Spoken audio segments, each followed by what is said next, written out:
Como muchas mujeres en el mundo, Kelly fue víctima de un hombre que decía amarla. Afortunadamente logró sobrevivir y decidió tener la valentía de alzar su voz para romper el silencio, para luchar contra el maltrato y para empoderarse a sí misma y demostrar que sí es posible seguir adelante y sobre todo que vale la pena volver a soñar. Esta es su historia. Bienvenidos nuevamente a otro episodio de Aprendiendo a Vivir, este podcast donde seguimos conversando, descubriendo historias de vida y personajes inspiradores y entendiendo que todos estamos aprendiendo a vivir. El día de hoy estamos con una mujer muy especial que viene a traer un tema muy importante que es necesario poner sobre la mesa y sobre todo una historia de resiliencia que en lo personal me ha conmovido mucho. Así que, Kelly, muchísimas gracias por estar aquí y bienvenida a Aprendiendo a Vivir. ¿Cómo estás? Muchas gracias, muy bien. Gracias por este espacio. No, muchas gracias a ti por venir, por sacar el tiempo y por también tener la valentía de contar tu historia, que yo estoy seguro que le va a ayudar a muchas personas y sobre todo a muchas mujeres. Así es. Bueno, cuéntame qué es de tu vida, qué haces en este momento de tu vida. Bueno, actualmente trabajo en el sector de ciberseguridad. Es en el que me he desempeñado profesionalmente. Ya llevo más de 10 años en la industria y es algo que me gusta bastante hacer. Ok, de profesión eres Soy administradora de administradora. empresas.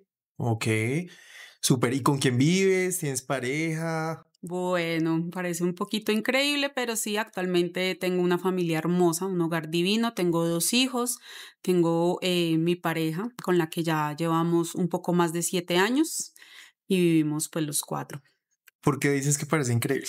Porque en algún momento desistí de poder llevar a cabo una relación estable nuevamente con un hombre, con una persona que pudiera acompañarme en este camino, ¿no? A lo que llamamos vida. Entonces digo que aunque parezca increíble, sí tengo una Ujú. relación, sí hay una segunda oportunidad en el amor. Ok, bueno, devolvámonos en el tiempo y cuéntame un poquito cómo fue tu infancia, cómo creciste.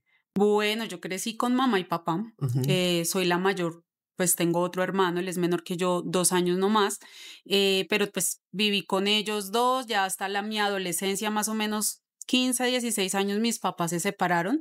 Fue una separación también un poco traumática, donde hubo violencia de género. Bastante marcada dentro de mi hogar, pues, escenas y episodios que claramente nunca voy a olvidar, donde pues mi papá violentaba a mi mamá. Y a raíz de eso, pues decidimos que con mi mamá irnos con mi hermano para que ella pues estuviera tranquila.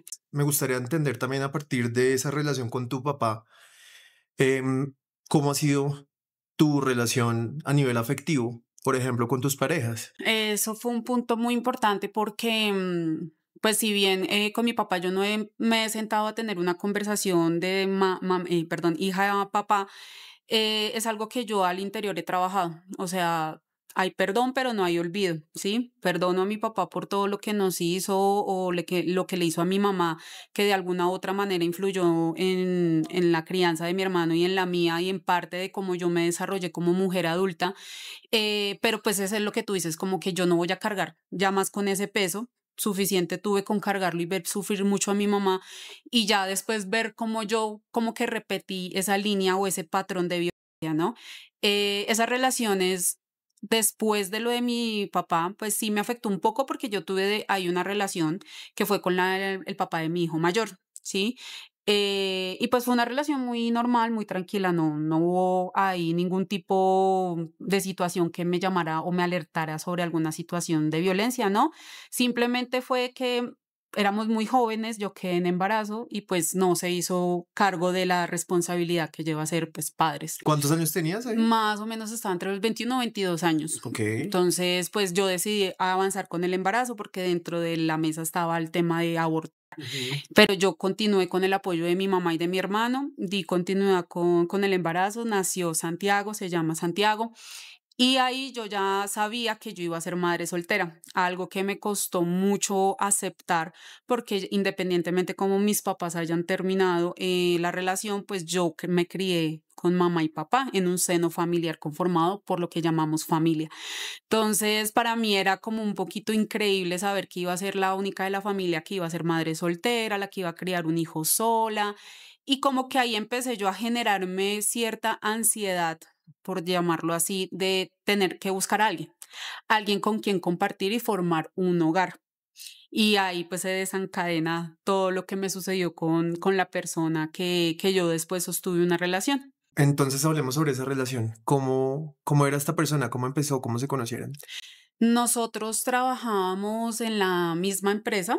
Creo que en ese momento él era como parte supervisor del área donde yo estaba trabajando, y empezamos a hablar, teníamos muchas cosas en común. Él también en ese momento era, por decirlo así, padre soltero, o sea, había terminado la relación con la mamá de su hija, como que empezamos a tener muchas cosas en común y empezamos a salir, a frecuentar pues salidas juntos dentro y fuera de lo laboral. Y allí nos empezamos a conocer de esa manera. Bueno, entonces ya entraste en una relación con esta persona. ¿Cuánto tiempo estuvieron juntos?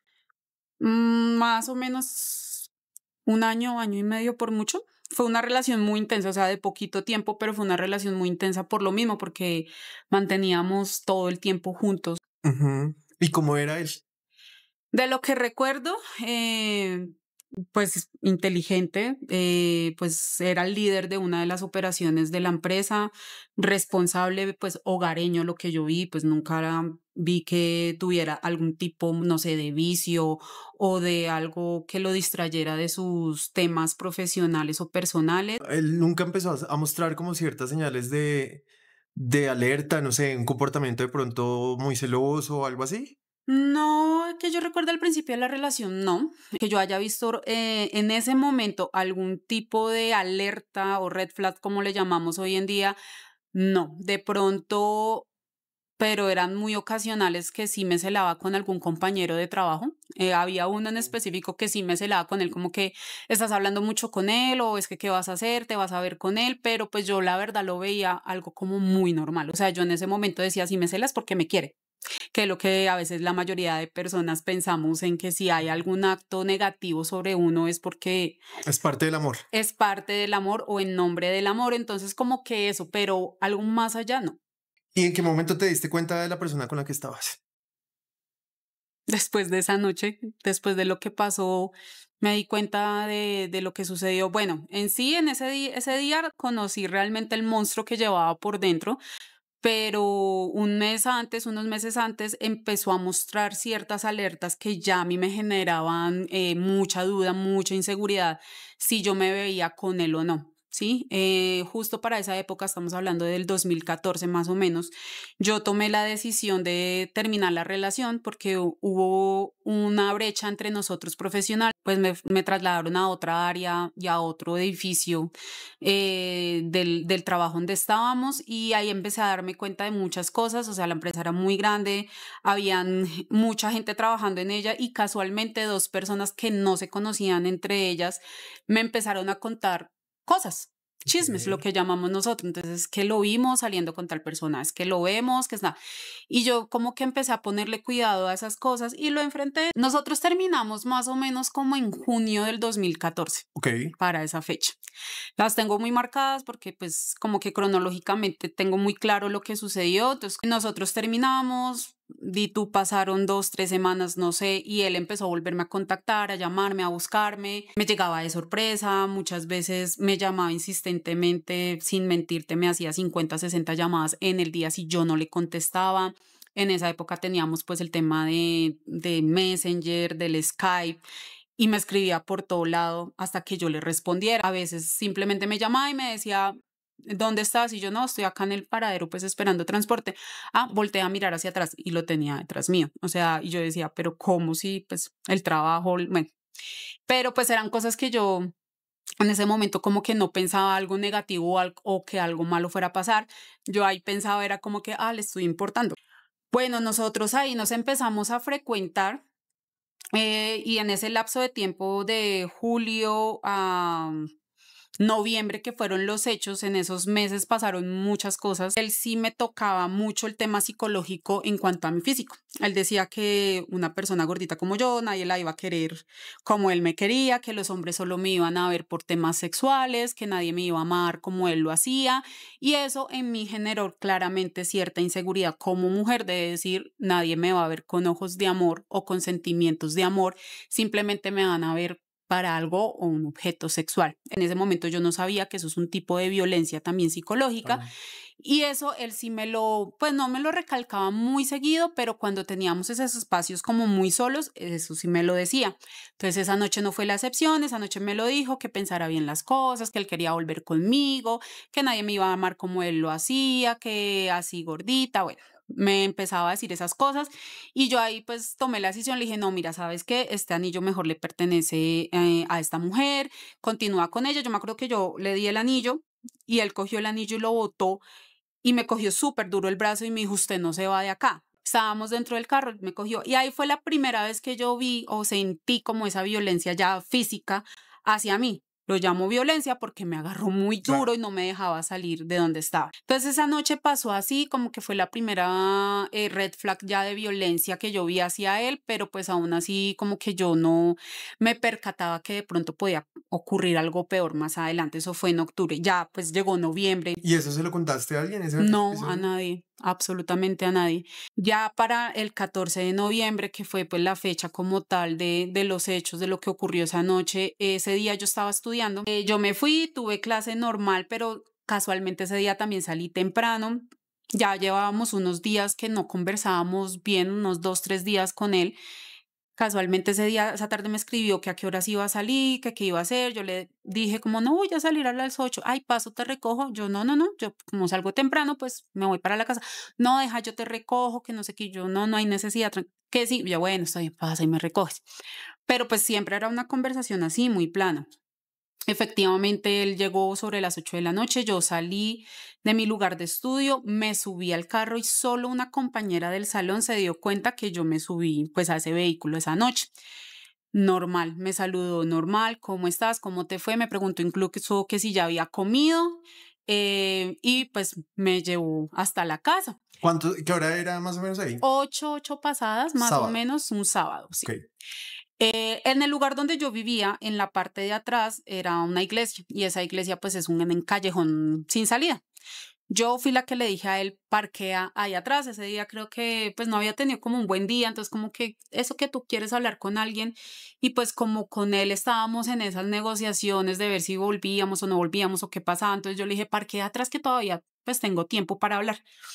Él se parqueó en la parte de atrás, ambos nos quitamos con el cinturón de seguridad, yo dejé mi maleta en la parte de atrás y empezamos a conversar. Empezó el tema nuevamente de eh, que pues yo pensara muy bien en estar con él, porque pues él era la única persona que me iba a amar como él lo hacía, que los otros hombres solo me iban a ver por sexo, que no me iban a querer como él me iba a amar.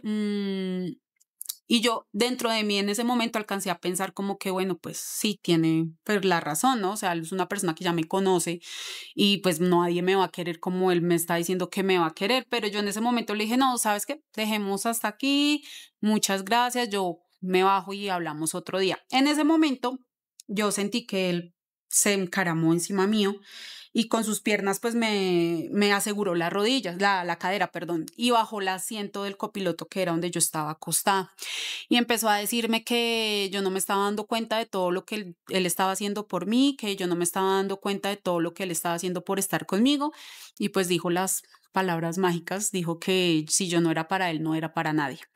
Yo en ese momento sentí un golpe seco acá, como un fue lo que yo sentí. Pero cuando él quitó sus manos, yo me vi, fue un cuchillo de cabo negro enterrado acá en el pecho. Él sacó el cuchillo y nuevamente me lo puso acá en el seno izquierdo. Pues yo estaba en una posición acostada, él estaba encima mío, pues yo no tuve cómo reaccionar o no supe cómo reaccionar más bien. Y de ahí para adelante lo que yo me acuerdo son como un flashback que tengo de lo que pasó. Sé que él se bajó. Hubo un momento en el que él estaba como al frente del carro donde estaban las dos luces y él estaba ahí en la mitad porque tengo muy clara su sombra.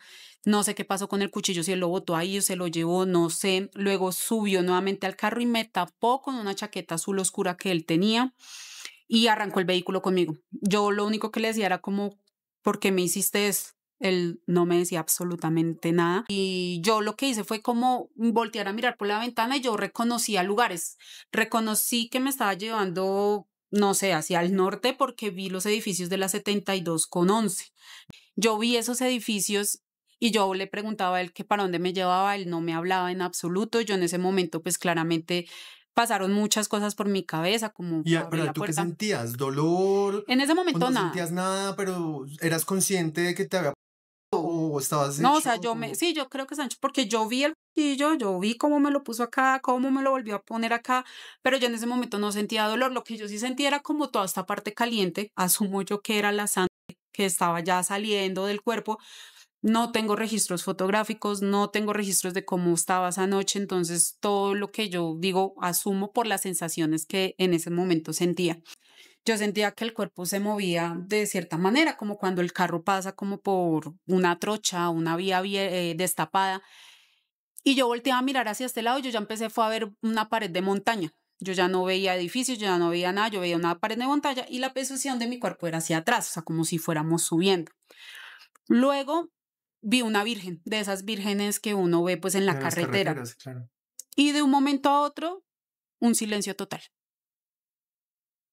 pero algo que no sé describir, o sea, un silencio total y yo ahí, yo no sé si yo perdí la conciencia, si me quedé dormida, si me desmayé, no supe qué pasó conmigo en ese momento y mi primera reacción fue de una cogerlo y abrazarlo y decirle, perdóneme, perdóname por lo que pasó, yo a ti te amo mucho.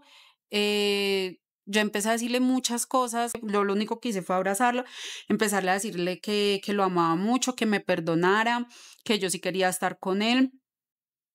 Y ya hubo un momento en el que él golpeó el manubrio del carro y dijo, "Jue- ¿qué hice con esta vieja?". O sea, eso fue una reacción que yo noté de él. Luego abrió la puerta del carro, yo ya escuchaba ruido como de cantina al fondo.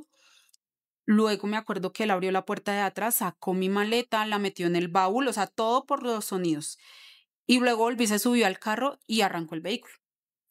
No supe para dónde me llevaba, pues yo le decía como, ¿por qué me hiciste esto? Yo empecé a nombrarle a todo el mundo, le empecé a nombrar a su hija, al perro que tenía en ese momento, le empecé a nombrar hasta a mi hijo. Yo le decía a Santiago, lo único que yo tengo, no me hagas esto, piensa en el niño, piensa en mi hijo, pero él no me respondía absolutamente nada. El vehículo arrancó, empezó a andar. Yo me acuerdo tanto que paró en un semáforo, que yo le dije, ¿por qué paraste acá? Ahí yo ya empecé a sentir como un dolor, una presión en el pecho y él me decía, ¿por qué tengo que parar? Es un semáforo. Y yo le decía, no, pero no pares, mira que me llevas muy herida, yo estoy muy mal y él decía, no, yo no puedo seguir, yo tengo que parar. En esas, mi mamá lo llamó. Mi mamá le decía, hola Gerson, ¿cómo está? Gerson, ¿usted sabe algo de la niña? Y Gerson, no tengo ni idea, no sé dónde está, yo no he hablado con ella. Ay, es que no ha llegado, o sea, no sé, pero tuvo que haber sido más de las 10 de la noche, porque pues para que mi mamá lo hubiera llamado ahora, porque ya yo no llegué a la hora que usualmente llegaba después de estudiar. Y él, no, yo no sé nada, no. Ay, bueno, le recomiendo. Se colgó. Arrancó el vehículo nuevamente y yo de la nada le dije como que, mira, si te vuelve a parar la policía o tránsito o algo así, diles que tú me recogiste a mí en la 72 con Caracas. Algo así de la Caracas le dije yo.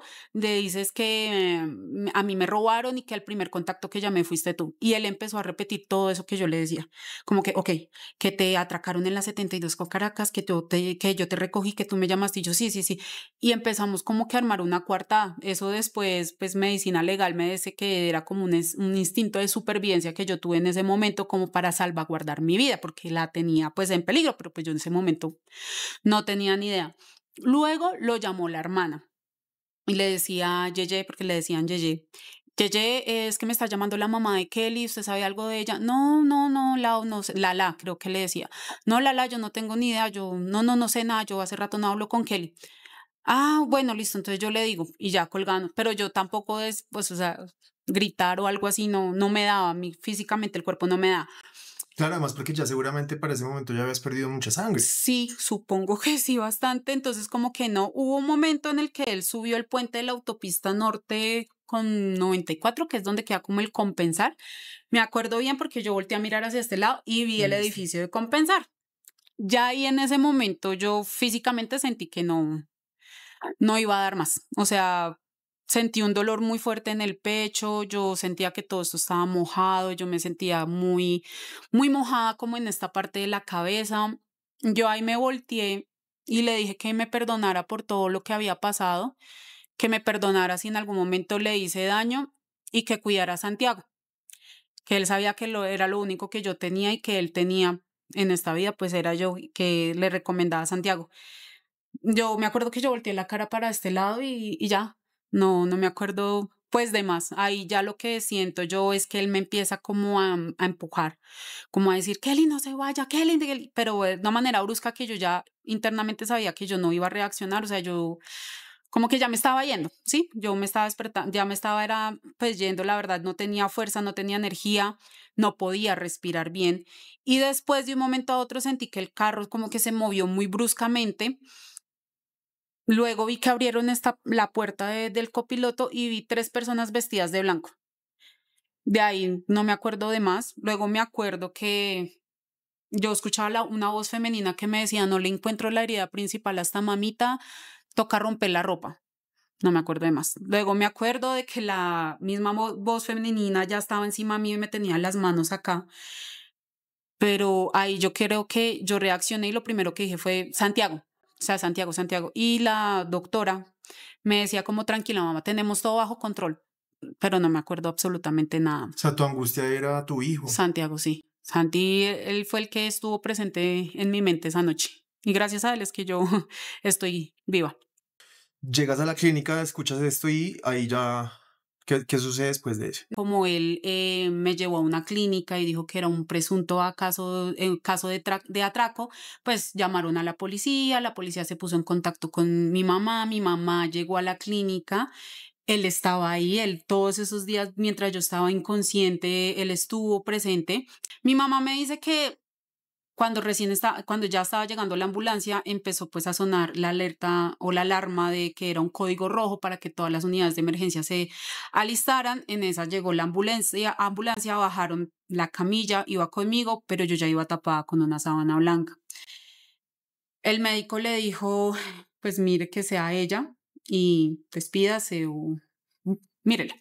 Mi mamá me dice que a mí me quitaron la sábana y pues que ella me vio, pero pues que no era yo prácticamente. Entonces mi mamá se desmayó. Entonces mi mamá pues tampoco sabe qué pasó ahí. Mi mamá me dice que me entraron a cirugía. La cirugía duró más o menos de unas 2 a 4 horas aproximadamente.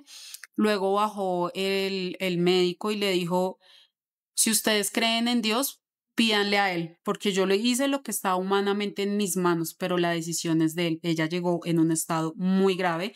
No sabemos si cuando se despierte, si se despierta, él sea capaz de recordar porque perdió mucha sangre, entonces el oxígeno ya no entraba a su cerebro y pues es muy probablemente que no, que tenga algún tipo de daño. Entonces, ¿cuántas puñaladas fueron? Fueron 2 puñaladas y después me enteré de un golpe en la cabeza. Esta fue la herida principal. Como en el centro del pecho. Prácticamente tiró a matar con toda la sevicia porque la puñalada pues alcanzó a rozar la vena mamaria principal y me alcanzó a perforar el pulmón derecho.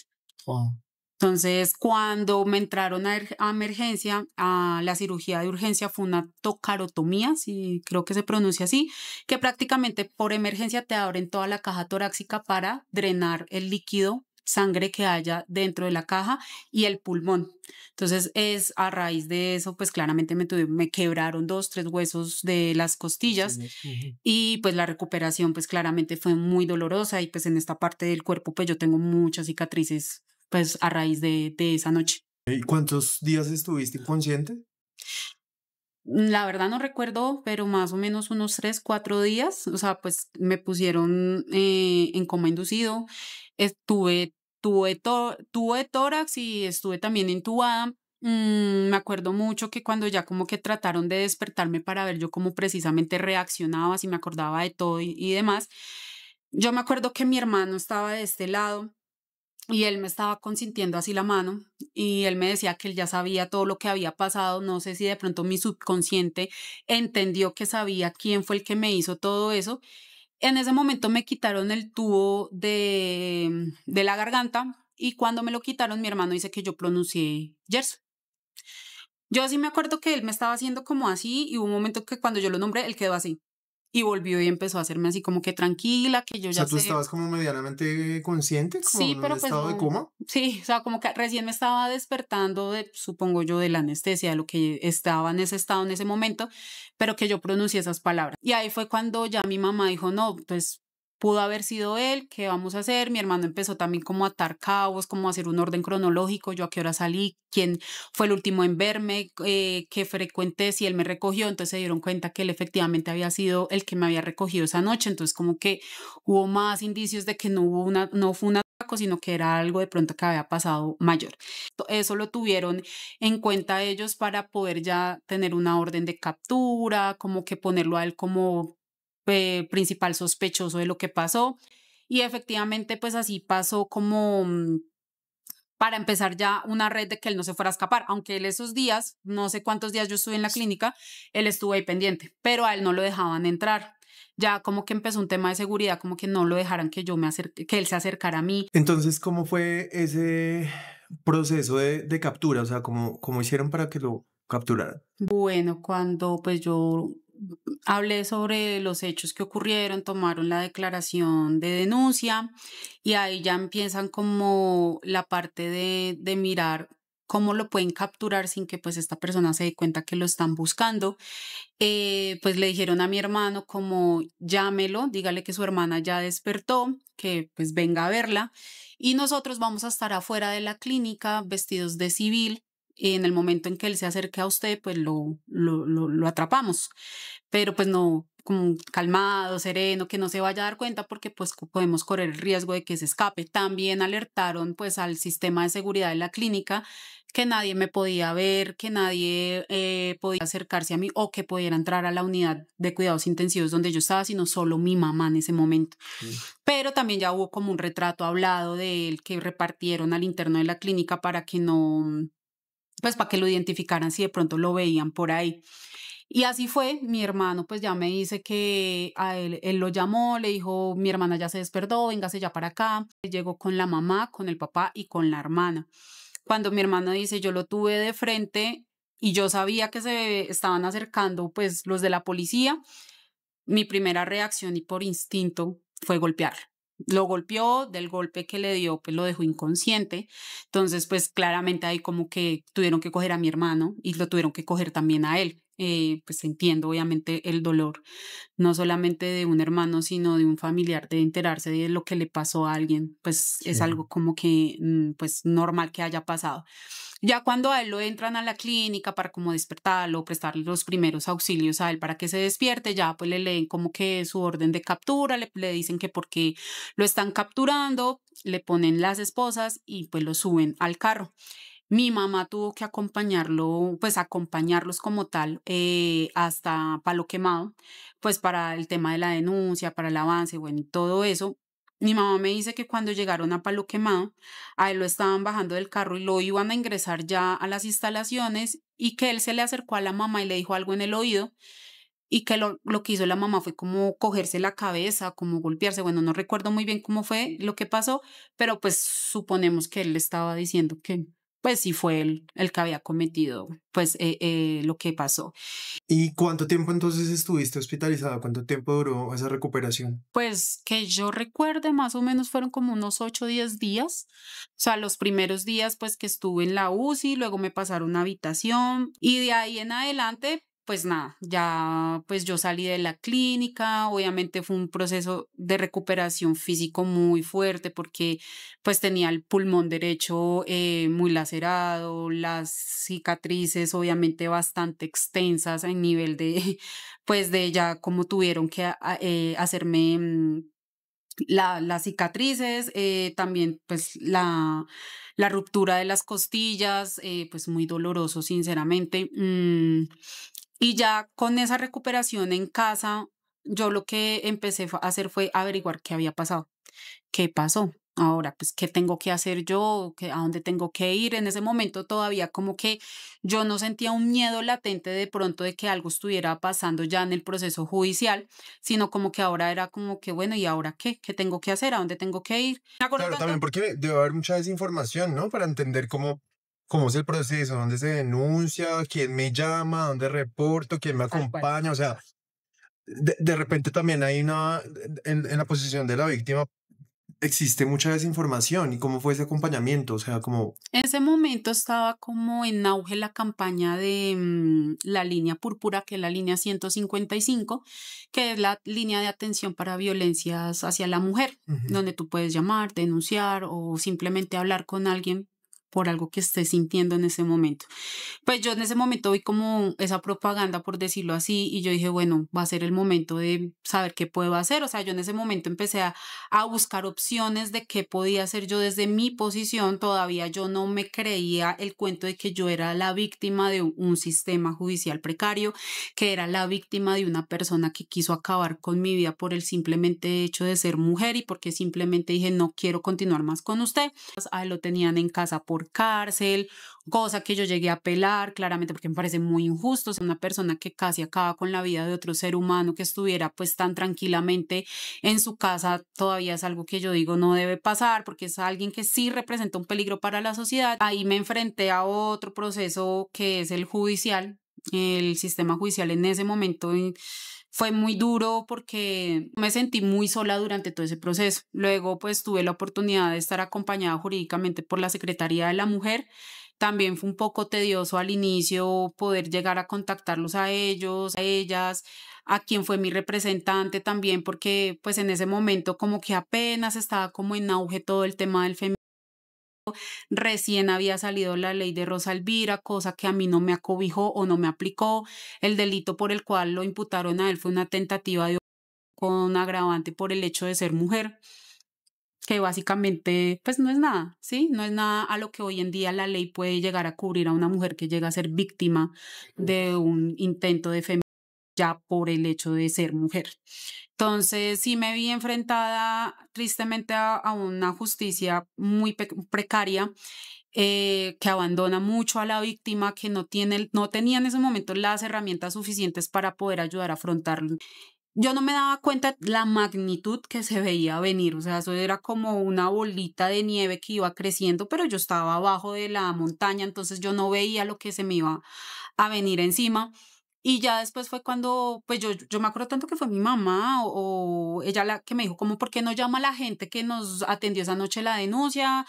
Y le pregunta, entonces lo llamé y me dijo, no, mira, sabes que lo mejor que puedes hacer es acercarte pues a Palo Quemado, que allá es donde tienen tu denuncia y allá puedes averiguar. Efectivamente, yo me fui con mi mamá hasta Palo Quemado, me acuerdo tanto que entramos, preguntamos que con quién podíamos hablar para un caso que había sucedido de un intento de homicidio.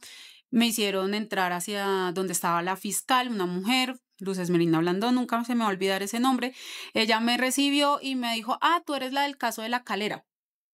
Y yo, como que, ok. Y yo, sí, me dijo, sí, tú eres la que apuñalan en el pecho, que casi dejan botada en la calera, que no sé qué. Y yo, sí.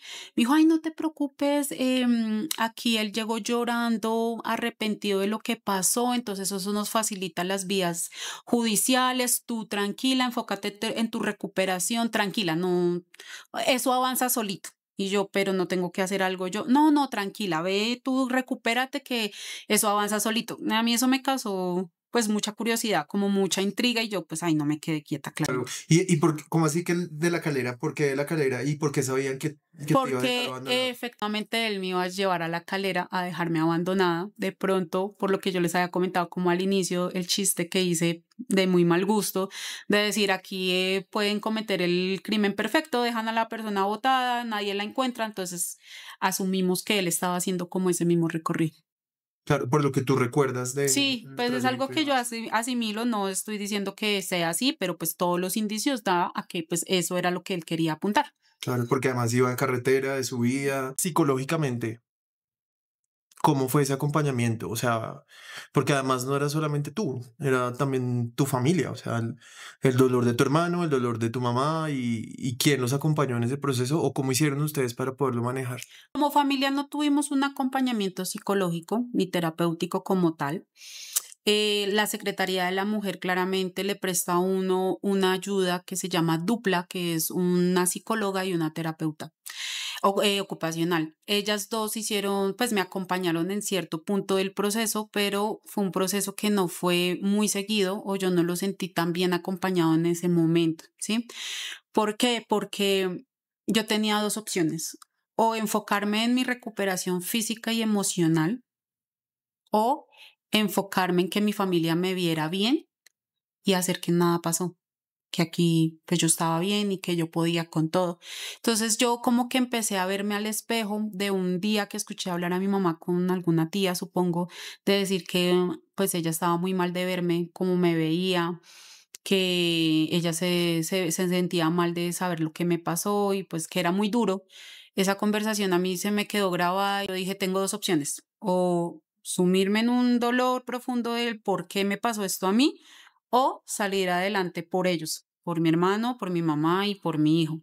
Yo tomé la segunda opción, que fue pararme de cómo estuviera y seguir adelante. Buscar, ahí sí como dice el cuento, justicia, buscar que este caso no pasara impune, buscar cómo fuera la manera de poder yo conseguir algo que me ayudara a mí clamar no solo el dolor físico, sino emocional de que algo estaba pasando injustamente. Entonces yo no le di pie a tener un acompañamiento psicológico en ese momento, cosa de que me arrepiento porque pasa factura a los años y de una manera muy, muy fuerte. ¿Qué sentías en ese momento? En ese momento, pues yo lo que hice fue, y me acuerdo tanto que yo dije, la única manera de lograr justicia es denunciarlo públicamente. Entonces ahí yo busqué pues el apoyo periodístico, me acuerdo tanto que me comuniqué con un periodista del cual él, siento yo que en vez de ayudarme, lo que hizo fue darme como más miedo, porque me dijo, si usted llega a hacer la denuncia pública, usted se va a exponer públicamente, no solo usted, va a exponer a su familia y pueda que esta persona termine de cometer lo que no hizo esa noche. Eso se me quedó grabado porque yo decía, ok, si yo hablo públicamente, pueda que le pase algo a mi hermano, a mi mamá, a mi hijo o incluso de verdad me pase algo a mí. Pero aún así yo lo hablé con mi mamá y mi hermano, ellos siempre me han apoyado, ellos siempre dijeron, haga lo que tenga necesario que hacer y para adelante. Entonces yo tomé la decisión, independientemente de lo que me dijo ese día el periodista, de hacer la denuncia pública. Entonces luego busqué también otros medios de comunicación, la noticia empezó a tomar un auge, la noticia pues llegó a oídos también de Ginette Bedoya, que es la subeditora de género del Tiempo actualmente y por medio de ella es que se visualiza, perdón, un poco más mi caso, en donde esta persona, Gerson, seguía en casa por cárcel, no lo habían condenado, no había una condena de por medio y yo llegué ya a la instancia donde íbamos a apelar de que él estuviera en un establecimiento carcelario, en una intramural y no estuviera libremente en su casa porque sí es un peligro para la sociedad, porque sí corresponde a una persona que en 5 o 6 sentidos, no sé, hizo lo que sabía que iba a hacer para cometer un crimen. Entonces, cuando en el desarrollo, eso fue más o menos en febrero del 2015 a agosto del 2015, que fue a la primera y única audiencia a la que yo asistí de manera presencial. O sea, varios meses después Varios de... meses después. Y durante esos meses yo estuve en contacto con el fiscal del caso. El fiscal del caso, cuando me atendió en su despacho, me dijo, ¿sí ve este arrume de archivos que ve acá? Son todos esos casos que están pendientes por procesar. Entonces hay que tener paciencia. Entonces yo digo, es algo injusto. O sea, ¿cuántos casos no hay ahí de mujeres de pronto asesinadas, mujeres víctimas que están a punto de morir a manos de sus victimarios y saber que no va a pasar nada porque hay un arrume de archivos esperando por ser procesados? Más sin embargo, pues yo seguí, y claramente se asistían a las audiencias virtuales, muchas audiencias, claramente yo por salud mental pues no asistía, simplemente porque yo en ese momento estaba como en una balanza de odio, rencor, emoción, tristeza, frustración. Empezó en mi cabeza a rondar el ¿por qué? ¿Por qué yo? ¿Por qué me pasó esto a mí? ¿Fue mi culpa? Yo me cuestionaba mucho esas preguntas. En algún momento creí que fue mi culpa, claramente. Dije, sí, fue por culpa mía, porque no quise seguir más con él o porque de verdad no acepté volver con él, que me pasara lo que me pasó. Yo me lo merezco, soy una mala mujer y me lo merezco. Y ya cuando se llegó el momento de decir, voy a enfrentarlo cara a cara, a ver qué pasa, no sé qué reacción iba a tomar, no sé, también de parte de pronto de él que me viera o algo así. Y ese día acepté ir a la audiencia de manera presencial, fue en los tribunales de Cundinamarca. Ese día también Ginette Bedoya me acompañó y cuando entramos no estaba él. Yo entré, me senté, hubo la presentación de las defensas de ambas partes y el magistrado que atendió la citación esa tarde preguntó específicamente dónde estaba el acusado y ahí nos enteramos que ya estaba en una intramural. O sea, fue tanta la presión de los medios de comunicación que me ayudaron mucho y por eso vivo muy agradecida con los medios, porque independientemente que me hayan generado una espinita de miedo y terror al inicio, fue la única manera en la que yo logré que esta persona lo mandaran a la cárcel en ese momento. Ese día hubo pues el fallo condenatorio, ese día nos enteramos de que le iban a dar, le dieron 8 años y 3 meses de prisión sin posibilidad de escarcelación, y pues que se le ordenaba que fuera en un establecimiento penitenciario, pero pues ya él estaba dentro del establecimiento penitenciario.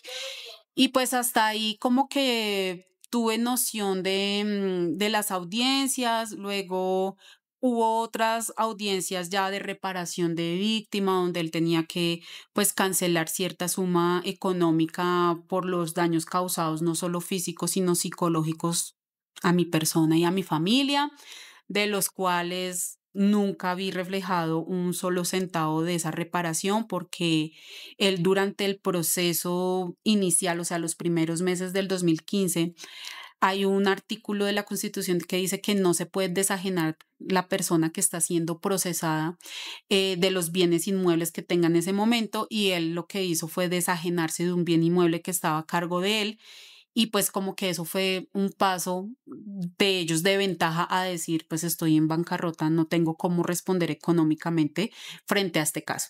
Entonces, pues hubo un fallo condenatorio, sí, un fallo de sentencia económica también, pero pues nunca lo vi. Y ya como que fueron las últimas audiencias a las que yo asistí, pues ya más allá de saber de que esta persona pues estaba en la cárcel, pues ya para mí empezaba, era como otro proceso más, que era como, bueno, ¿cómo me voy a recuperar yo de esto? ¿Cómo voy a volver a la normalidad? Aunque yo siempre estuve en la normalidad, o sea, a mí me dieron como que 1 o 2 meses de incapacidad, no recuerdo muy bien, a mí me tocó retomar normal al trabajo, recuerdo tanto que aparecí como en las primeras planas de un periódico y enfrentarme a la sociedad en ese momento fue muy cruel, muy duro porque las mismas personas son hirientes, o sea, eran comentarios muy hirientes de, pero qué se espera, pero muy boas, y sabía que ahí no era, entonces para qué se metía, pero quién la manda. O sea, como siempre juzgando a la víctima sin conocer el contexto. No es que tengamos que darle explicación a todo el mundo de lo que nos pasa, pero es ser empático y ponerse en la situación de otra persona. O sea, si tú insistes tanto, pues tú tienes otra opción de acceder a esa insistencia, ¿cierto? Que era lo que me pasaba a mí. Por eso digo yo, él me decía tanto, me insistía que yo a la final terminaba accediendo porque hay muchos tipos de violencia. Hay violencias que incluso nosotros hoy en día decimos, ay, no, pero eso no puede ser violencia, pero son microviolencias que se convierten más adelante en algo más peligroso. Entonces eso me pasó a mí, yo tuve que volver a la normalidad.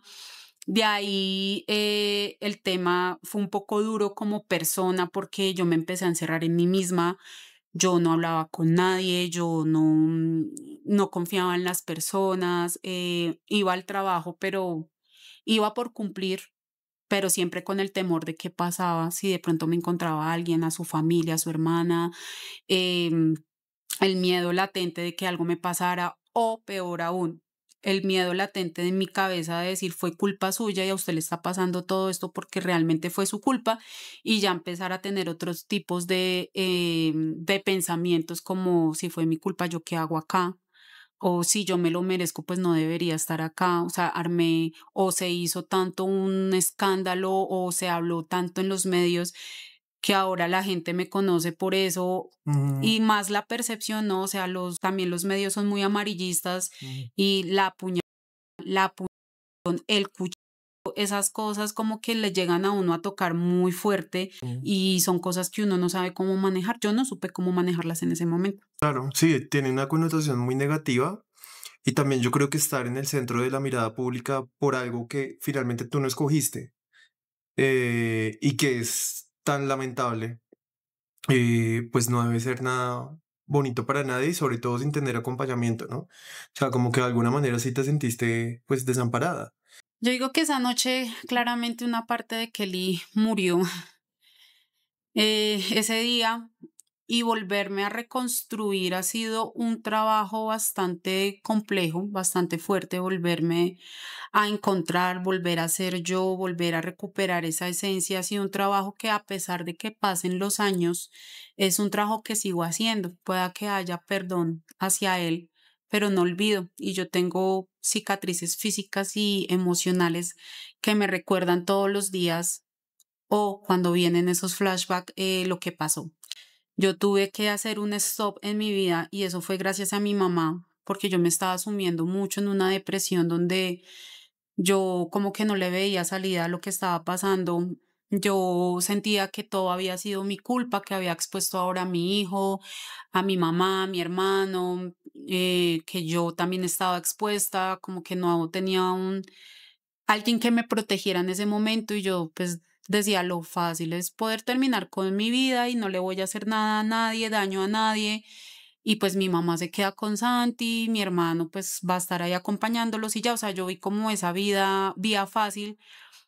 Me acuerdo tanto que una compañera de trabajo llamó a mi mamá a decirle que lo que estaba pasando conmigo, o sea, como que ella no se relaciona, ella no come, ella no habla, ella no se para de ese puesto, ni siquiera ir al baño. Entonces me acuerdo muy bien que una vez mi mamá me llamó y me dijo, vea, si algo le llega a pasar a usted, si usted se va de aquí, yo me voy detrás suyo. Así que piénselo muy bien porque Santiago se va a quedar solo. Y esas palabras fueron tan fuertes que dentro de mí como que hizo clic y me empecé a dar cuenta que pues yo necesitaba salir de ese círculo oscuro, de ese túnel oscuro donde yo no veía ni siquiera una luz al fondo, empezar a buscar ayuda, empezar a decir, ok, esto pues sí realmente me pasó, ¿cómo lo voy a trabajar? Empecé a buscar pues claramente una ayuda psicológica, estuve un tiempo también con psiquiatría, pero realmente lo que me ha ayudado a lo largo de estos años es poder hablar, poder contar mi historia, poder decir que desde un episodio tan fuerte que pasó en mi vida pude salir adelante, pude volver a reconectarme conmigo misma, que no es fácil, no te voy a decir, yo vivo 100% feliz, alegre, no, vivo la vida que he soñado y que he querido, sí, pero que me ha tocado como un rompecabezas irme armando. Y muchas veces una ficha de ese rompecabezas se me zapa y no lo encuentro. Y muchas veces me toca poner un stop y decir, voy a buscar esa ficha para volver a completar ese rompecabezas. Y así he pasado estos años, la verdad ha sido un proceso muy duro desde que lo empecé a hablar, a conversar, a darme cuenta que no soy la única, que sí soy un porcentaje de mujeres que sobrevivimos a un ataque tan brutal al punto de estar pues muertas. Es un porcentaje muy bajito de mujeres que sí asesinan a diario, que se cometen feminicidios a diario. Entonces eso me hace sentir privilegiada que no era mi momento, no era el momento de que yo partiera de esta vida, todavía hay mucha Kelly por disfrutar, que mi familia me disfrute, que tenga los míos bien, gozando de salud, que tenga a mi hermano, a mi mamá y a mi hijo a mi lado, ya para mí eso es ganancia. Entonces he aprendido a ver la vida desde otra perspectiva, desde la perspectiva de él, si puede salir adelante. Las cosas no son imposibles de superar, que toman su tiempo, sí, que no todos los seres humanos tenemos la misma capacidad de recuperarnos. A mí me tocó fue enfrentarme a un sistema judicial, a mí me tocó enfrentarme a una sociedad doliente que no tuvo empatía para nada conmigo ni con mi familia. Enfrentarme incluso hasta familiares que dijeron como si usted denuncie y habla públicamente, no somos familia suya, entonces como que enfrentarse a eso es muy duro. También a los comentarios de propias mujeres que te veían o en ese momento a mí me veían y me decían, pero no le pasó nada en la cara, pero no tiene un morado en la cara, pero no le golpeó. O sea, la violencia siempre tiene que verse, la violencia tiene que estar marcada. No es suficiente con marcarla psicológicamente, que es lo que más le duele a uno. Es ahí donde yo tengo ese quiebre, donde yo siempre pongo un ejemplo y digo, cojan una hoja lisa, una hoja blanca sin una arruga, arrúguenla y vuélvenla a desdoblar. ¿Cuántas arrugas que le quedan? ¿La puedes volver a poner lisa? No creo. Y eso es lo que le pasa en la vida de cada persona cuando sufre algún tipo de violencia fuerte o marcada. Nunca vas a volver a tener esa vida lisa. Ahora te va a quedar marcada, pero ¿cómo vamos a aprender a vivir con eso? A raíz de eso, yo hablaba mucho con Dios y yo le decía a Dios, si no era mi momento, tú sabes que yo tengo amor en mi corazón y yo ese amor lo quiero entregar. Y a raíz de esa charla, yo tomé decisiones muy drásticas en mi vida, que una de esas pues fue decir, ya, pues no voy a tener más hijos. Y pues me operé para no tener más hijos, pero luego la vida misma se encargó de ponerme a una persona que hoy anda conmigo a mi lado y esa persona conoce todo esto, no es un secreto para ella ver lo que pasó, lo que pasa en mi vida y que esta persona haya decidido pues andar conmigo. No es mi compañero de vida, es una persona que yo respeto mucho, que admiro profundamente y le doy las gracias por estar pues a mi lado y que quiera haber tomado ese riesgo de andar con una persona con un pasado como el mío, que no me marca como mala ni me tacha de ninguna índole, pero igual es un pasado que va a estar ahí presente y vigente, ¿no? O sea, va a estar ahí porque se ve y a veces se siente emocionalmente cuando vienen ciertos episodios que tú dices, yo pensé que lo olvidé, pero pasó esto o veo algún caso en la sociedad y digo, no puede seguir pasando esto. Entonces, como que a raíz de eso, la misma vida me puso en el camino lo que yo deseaba y anhelaba desde lo más profundo de mi corazón y pues de ahí a poquitos es que yo he podido como surgir nuevamente. Yo ahí me conecto contigo en algo que dijiste que me parece muy bonito y es el tocar fondo a nivel psicológico. Yo recientemente también tuve una experiencia como de depresión donde uno llega a esos puntos, ¿no? De qué pasa si ya no estoy aquí, qué pasa si me quito la vida, qué pasa si... Y de repente llegan esos polos a tierra que son pues la familia y las personas que son importantes para uno para... mm, digamos que mostrarle que la vida es mucho más allá de lo que uno está viendo. Y creo que es muy de valientes poder pararse y decir, ok, listo, estoy en esta situación y no quiero más esto para mi vida, pero voy a buscar ayuda y voy a hacer las cosas bien. Y en mi caso también, digamos que parte de ese proceso ha sido este podcast, que es justamente eso, como encontrar el poder de sanar conversando.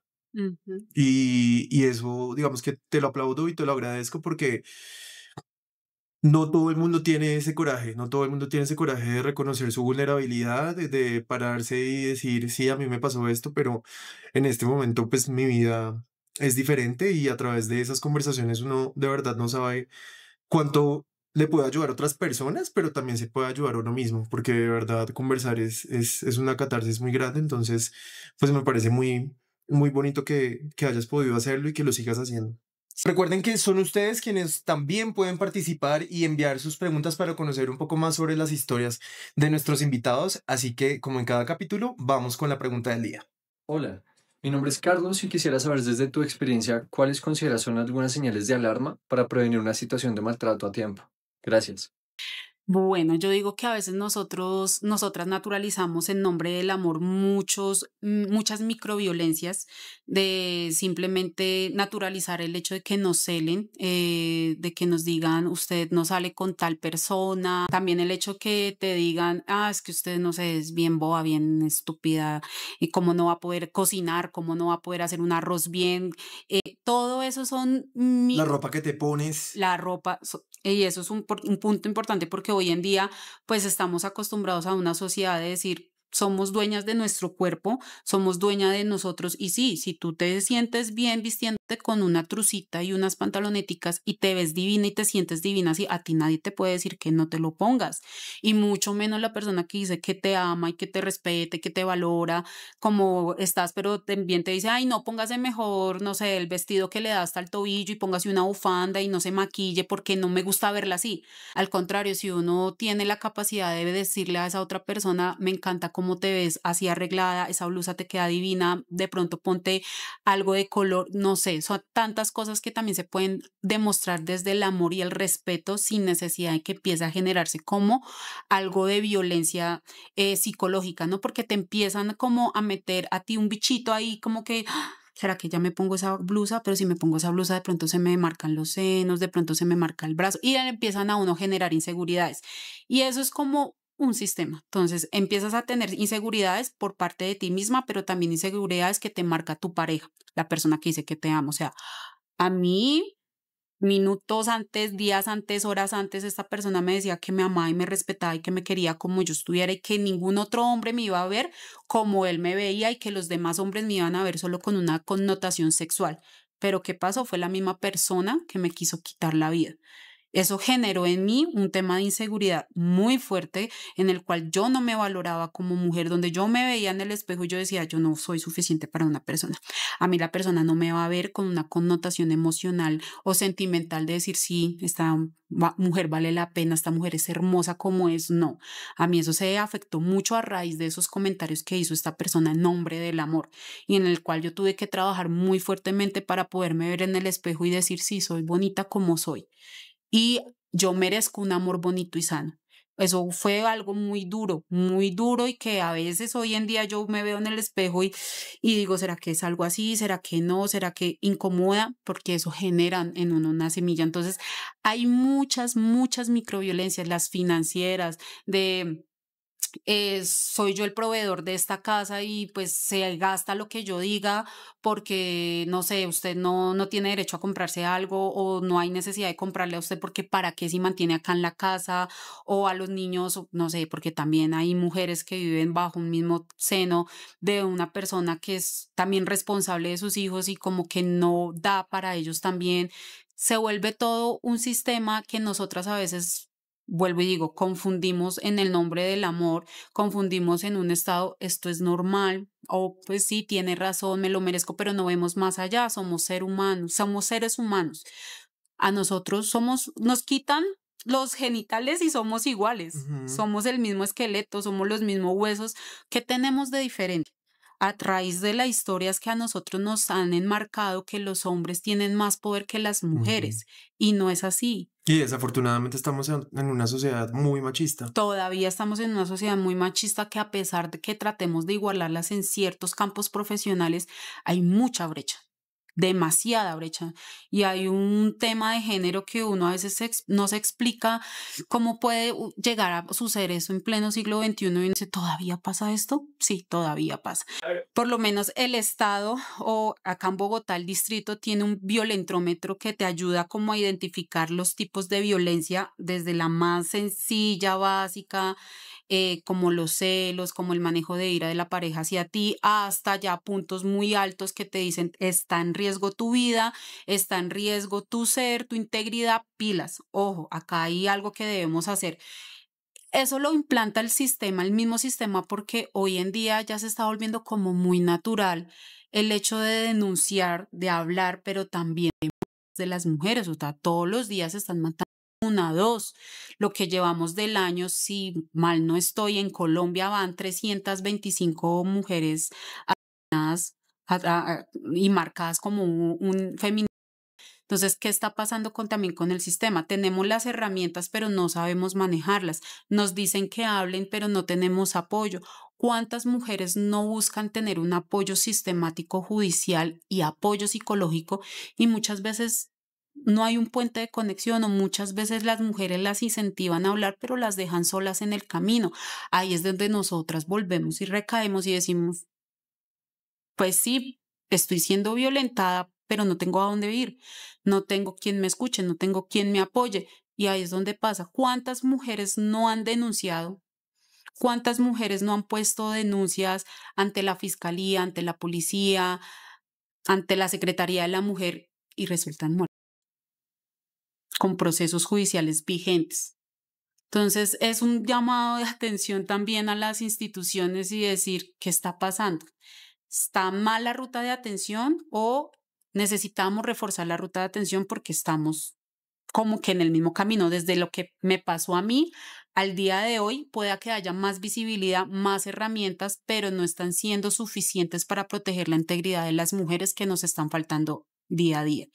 Entonces, sí, yo siempre incentivo a las mujeres a que hablen, que nunca se queden calladas, que llamen a la línea de atención que tiene el distrito, que es la línea púrpura, la línea 155, que busquen una red de apoyo, que hablen con su amiga, con su familiar. Sé que a veces hablar estos temas con la familia no es fácil, porque habrán mamás también que todavía están en ese siglo pasado que dice, ay, pero aguántese, ay, pero ¿quién le va a dar? Ay, ¿quién le va a soportar? Pero no es que nos aguantemos, es que ya estamos hablando de nuestras vidas, ¿sí? Y nadie nos va a asegurar que lo que hoy callamos, mañana alguien no lo sepa y resultemos siempre calladas. Yo también creo que nosotros como sociedad, todos tenemos una responsabilidad con este tema, más allá de no agredir, que es lo más obvio, también como estar muy pendientes de nuestro círculo cercano. Uno como hombre muchas veces también interioriza porque es parte de la cultura.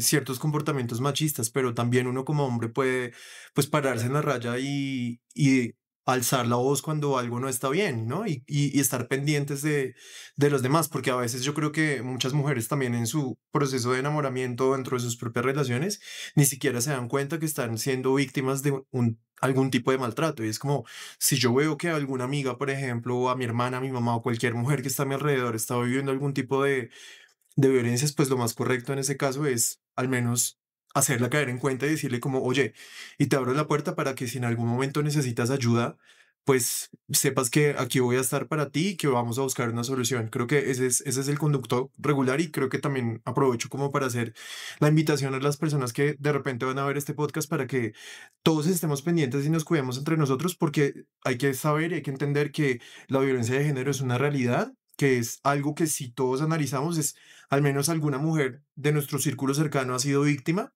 en mayor o menor grado, así que es algo que sigue presente y que no es solamente un tema de la mujer víctima, sino que nosotros como hombres también tenemos la responsabilidad sobre esto y podemos también hacer mucho en pro de la sociedad. Sí, Entonces, si tienen alguna mujer, amiga, compañera, familiar que esté pasando o que ustedes detecten que esté pasando por una situación similar, escucharla es el mejor ejercicio. A veces simplemente con escuchar se salvan vidas. Y es un ejercicio muy valioso, tener empatía hacia otra persona, de poder decir, háblame que yo estoy para escucharte y miramos juntas cómo podemos resolver. Ya es un ejercicio que te ayuda a liberar porque muchas mujeres se cargan y no hablan por pena, por miedo, por el que dirán, por sus hijos, por sus propias familias, por sus mamás, de qué pensará mi mamá. Y ahí es donde se sumen ellas en una profunda soledad, donde piensan y entran en ese túnel de decir no encuentro salida de ninguna manera y sumirse en un dolor. Y ya, pues, lastimosamente, el peor escenario que puede pasar es que ya esas personas no estén con nosotros. Entonces, si uno detecta alguna mujer, yo siempre estoy dispuesta a decir, yo te puedo escuchar y te puedo ayudar a direccionar qué puedes hacer, ¿no? Muchas veces uno no tiene la herramienta para ayudarla, pero sí puede empezar a ayudar a gestionar y a direccionar, a decir, mira, aquí te pueden atender o comunícate con esta línea o llama a tal persona o acércate a tal sitio para que esa persona también se incentive y sienta que hay herramientas que la pueden ayudar y que sienta que no está sola. Lo primordial es sentir que no está sola. No está sola, nunca lo va a estar, pero siempre hay que buscar la manera de hablar. O sea, no quedarse calladas porque el silencio mata. ese momento que estuviste como tan mal, ¿te imaginaste como que había un futuro y de repente decir, bueno, pues puedo volver a confiar, puedo volver a tener una relación, puedo volver a estar con otro hombre? O definitivamente tú ya estabas como súper cerrada, porque de hecho me dijiste que te operaste para no tener más hijos. O sea, emocionalmente, cómo volviste a confiar? La verdad, tenía esas conversaciones a veces con Dios y yo le decía, tú sabes que tengo mucho amor, sabes lo que tengo en mi corazón y pues si en esta vida está para yo poder estar con alguien y formar un hogar y lo que están los deseos de mi corazón, estaré pues preparada. Y sí hubo un momento como de esa, me acuerdo tanto que de esa conversación que yo dije, ya, dejemos así, mejor me voy a dedicar a ser la mamá soltera chévere y ya, y a recuperarme, volví a estudiar, terminé pues donde estaba estudiando, terminé ahí, luego entré a la universidad, me gradué como profesional, empecé a tener como esos escalones profesionales, lo cual pues me ayudó a motivarme pues mucho más, pero yo seguía como carente de, pues sí, de ese De afecto amorcito. emocional, de esa compañía, de tener un compañero a mi lado, de poder compartir eso, alegrías, tristezas, triunfos. No quiere decir que con mi familia no lo haga, pero pues es muy diferente cuando tú tienes a una persona, a un compañero a tu Claro, tú lado. en tu corazón anhelabas tener una pareja. Sí, claro, yo Es pues un deseo humano. un deseo humano y pues un deseo que a pesar de lo que sucedió, pues seguía muy marcado ahí dentro de mí y se dio la oportunidad de tener pues nuevamente una relación. Ha sido a lo largo de los años pues un trabajo más que todo mío de poder decir me lo merezco. Esto me lo merezco, lo que estoy viviendo realmente me lo merezco porque he trabajado por esto. Yo digo, lo que vivo hoy en día es el fruto de una siembra que yo en algún momento dije esa cosecha nunca se va a dar. Entonces hoy en día yo digo estoy recogiendo esos frutos. A veces me pongo en duda que si todas las bendiciones que yo he recibido me las merezco, porque se enmarca en mí ese pasado oscuro. Y llegan a veces esos flashbacks de decir, pucha, de verdad qué injusticia verme la cicatriz y decir, ¿por qué me pasó esto? O sea, ¿realmente fue mi culpa? Ujú. O no, no fue mi culpa. Me miro en el espejo y digo, no fue tu culpa. No es tu culpa lo que te pasó, fue esa persona equivocadamente que quiso tomar la vida de otra persona y adueñarse y apropiarse y hacer con esa vida lo que quería. Él ya pagó. Entonces, yo hago mi ejercicio de perdonar, de sanar para mí y resguardar a los míos hoy en día, porque ahora yo soy como esa mamá pollito, quiero resguardar a los míos, resguardar a mis hijos, resguardar a mi pareja, resguardar a mi familia, A mis hijos. a mis hijos, porque actualmente también tengo otro hijo. ¿Cómo así? A ver, paréntesis. Pequeño ¿Te detalle. operaste para no tener más hijos? Ujú, pero el avance médico me dio la oportunidad ¿El de amor? ser, el amor sobre todo me dio la oportunidad de ser nuevamente madre. Ok. O sea, Es algo muy ¿reversaste la bonito. cirugía Sí, por tu pareja? se O pudo, sea, los llegaron a un convenio los dos. fue un Claro. acuerdo claramente. Se pudo reversar esta decisión que yo tomé en algún momento y hoy en día pues yo soy felizmente madre de dos varones hermosos, Ah, divinos. Obviamente ahí es donde digo yo estoy recogiendo los frutos de una siembra que en algún momento dije que no se iba ni siquiera a dar, pero a lo largo de los años pues esa siembra yo la regué de pronto con acciones, con sanación, con perdón, con pidiéndole a la vida, a Dios, de que de verdad yo estoy acá por una misión, que la vida no se me arrebató y que no quede mal en ningún caso porque me acuerdo absolutamente de todo hasta ciertos puntos y que lo que yo hoy en día tengo son puras bendiciones. Entonces agradezco mucho a esa segunda oportunidad de vida que tengo, le agradezco mucho también a la persona que camina hoy a mi lado porque ha sido un apoyo invaluable, un apoyo que de pronto él a veces no se alcanza a imaginar el impacto tan positivo que ha causado en mi vida y el simplemente hecho de poder ser yo como mujer y como persona en mi hogar, ya para mí eso es suficiente. me gustaría que tú le envíes un mensaje a esas mujeres que pueden estar pasando por una situación de maltrato o alguien que de repente necesita escuchar una voz de aliento. ¿Qué le dirías? Yo que les digo que todo en esta vida es posible, que no tenemos ni tiempo ni un deadline de decir no puedo hacerlo porque ya estoy mayor, porque no tengo los recursos. Cuando uno quiere, puede. Yo siempre digo eso, saca el tiempo, el espacio, las ganas, la motivación. Y en mi caso, el querer fue el que me ayudó a salir de esta situación. Yo no quería estar más encerrada en ese círculo, en ese túnel oscuro sin salida. Yo en algún momento tuve mi quiebre, sí, sí. Ahí sí es muy cierto el dicho que dice que hasta que uno no se estrella, no recapacita. Yo me tuve que estrellar y me he estrellado durante estos años muchísimas veces, he tocado fondo muchísimas veces, pero ese mismo fondo es el que me ha ayudado a ser trampolín para salir adelante. Entonces, inicialmente decirles a esas personas que por más oscura que sea la situación que estén pasando hoy en día, siempre, siempre hay una luz al final del túnel. Así no lo esté viendo en este momento, así sea que la habitación esté demasiado oscura y digan no la veo, tengan la certeza que esa gana del interior que sale de uno le va a ayudar a ver esa luz al final, esa ventanita, esa puerta que se puede convertir en un escenario muy grande para cosas importantes en nuestras vidas. Que lo que deseamos en corazón y mente se cumple cuando tenemos las ganas y la voluntad de salir adelante, porque a veces uno piensa que no puede hacerlo, uno piensa que no es capaz, de que uno no lo puede lograr, pero realmente uno sí puede hacerlo. Uno realmente tiene la capacidad y el don de lograr lo que uno quiere cuando se lo propone. Entonces es invitarlos a que esa llamita en su interior la descubran, la enciendan y salgan a comerse en el mundo, porque no hay miedo más aterrador que el no intentar hacerlo. Bueno, pues de verdad, muy inspiradora tu historia. Te agradezco muchísimo por estar aquí, por tu tiempo, por la valentía de contarlo, porque yo creo que es un tema que hay que poner sobre la mesa y con seguridad esta historia le va a llegar a muchas más mujeres. Entonces, muchísimas gracias por haber estado aquí y pues nada, de verdad, eres una mujer muy admirable. Ay, muchas gracias a ustedes por el espacio. Gracias. Muchas gracias, de verdad. Corten.